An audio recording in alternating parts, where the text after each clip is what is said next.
Welcome to my channel BD Soha media. আশা করি সবাই অনেক ভালো আছেন, সুস্থ আছেন। তো আমি এক জায়গায় আসছিলাম, তো সেখান থেকে এখন যাচ্ছি। রাস্তার ধারে দেখলাম যে অনেক সুন্দর একটা দুন্দুল এর ক্ষেত, খুব সুন্দর করে দুন্দুলটা চাষ করছে।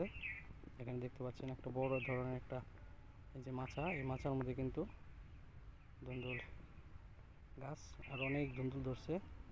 আমি আস্তে আস্তে আপনাদের ভিতরে যে দেখাবো, আশা করি সবাই আমার সাথে থাকবেন। এখানে পাখিরও কোলাহল শোনা যাচ্ছে, আশেপাশে মাছের খামার। তো কথা না বাড়িয়ে এখন একটু এই মাছের ভিতরে ঢুকবো, দেখি ভিতরের কি অবস্থা। এই চিপাটা যাইতে হবে। এই যে আমি আস্তে আস্তে নামতেছি, সাবধানে নামতে হবে। এখান দিয়ে ঢালু রাস্তা, একবারে ভিতরে চলে আসছি। যে কি সুন্দর দুন্দুল ধরছে, খুব ভালো লাগতেছে দেখে।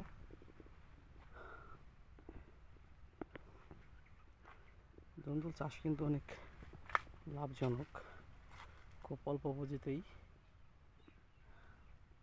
এর চাষাবাদ করা যায়। যাদের জমি জমা আবাদি জমি পড়ে আছে, আপনারা ফেলে না রেখে অবশ্যই এরকম করে দুন্দুলের চাষ করবেন।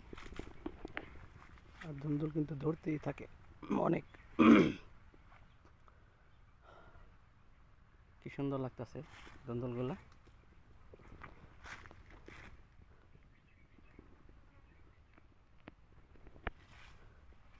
ক্ষেতের ভিতরটা একটু ঘুরে ঘুরে দেখাচ্ছি আপনাদের। এটা কিন্তু ধুন্দুল না, এটা আমরা চিচিঙ্গা বলি। আপনারা অন্য কিছু বলেন কিনা কমেন্টের মাধ্যমে জানাবেন। সুন্দর লাগতেছে লম্বা লম্বা ধুন্দুলগুলো।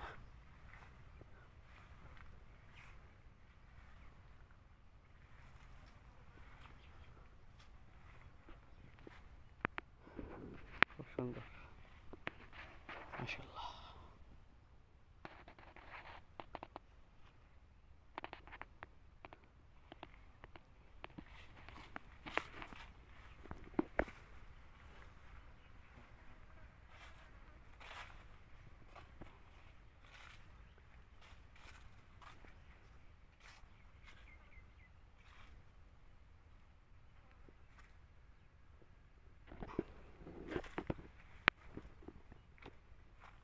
এখানেই বিদায় নিচ্ছি। সবাই ভালো থাকবেন, সুস্থ থাকবেন, নিরাপদে থাকবেন।